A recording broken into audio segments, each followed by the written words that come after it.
السلام عليكم ورحمة الله تعالى وبركاته. halkan waa Awaaj Tech Review aad uga barateen mar walba in ay idiin soo gudbiso qalab walba oo cusub oo tiknoolajiyada la xiriiro iyo adeeg walba cusub. Maanta waxaa meeshan ku haynaa A10 furi doonaa insha Allah. A10 sida wada ognahay waa telephone serieskiisu uu cusub yahay ee mardhow ee Samsung ay soo saartay. Eeda hadaytaanna wuxuu marayaa A80 wuu marayaa. Bismillah. saddexdan qolof aan la socoto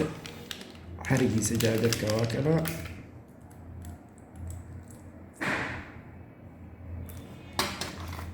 xarigiisa jaajarka ma aha mid ah fast charging ma aha waa iska caadi normal waaye ma ahan kuwa oo fast charging-ka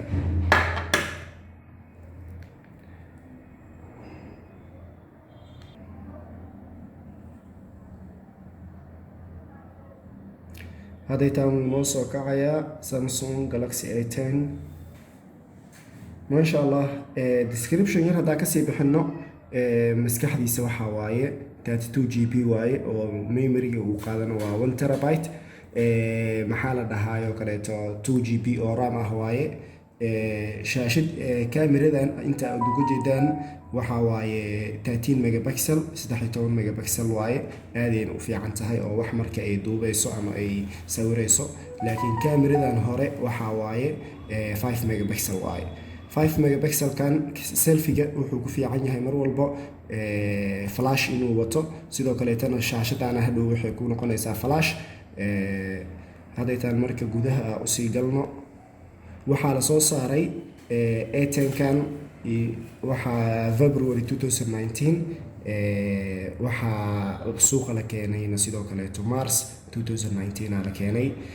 qiimihiisana waxa waaye hadaytaan sida uu Muqdisho uu ka joogo kaleeto 110 ilaa 120 oo u dhaxeeya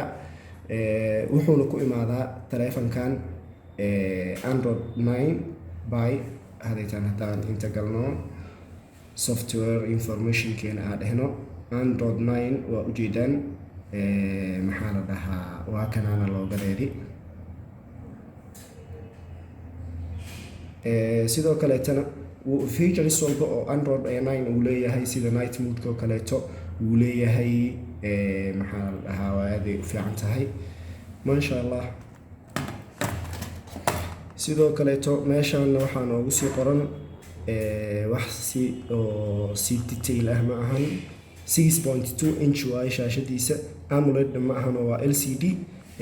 AMOLED-ka sida mar hore usoo sharaxnaynba waxa uu xoog u saarayaa coloriska halkaana waxaa ku jiro sida uu wada muuqato bahalkii yaraayo simka lagu soo saarayay iyo memory card-ka AMOLED-ka marka xoog waxay saartaa coloriska halka LCD-ga coloriska uusan xoog uusan saarin marka waa kana review-geena u sameynay A10 oo cusub qof walba oo doonaya insha Allah waad nala soo xiriiri kartaa waad mahadsantahay.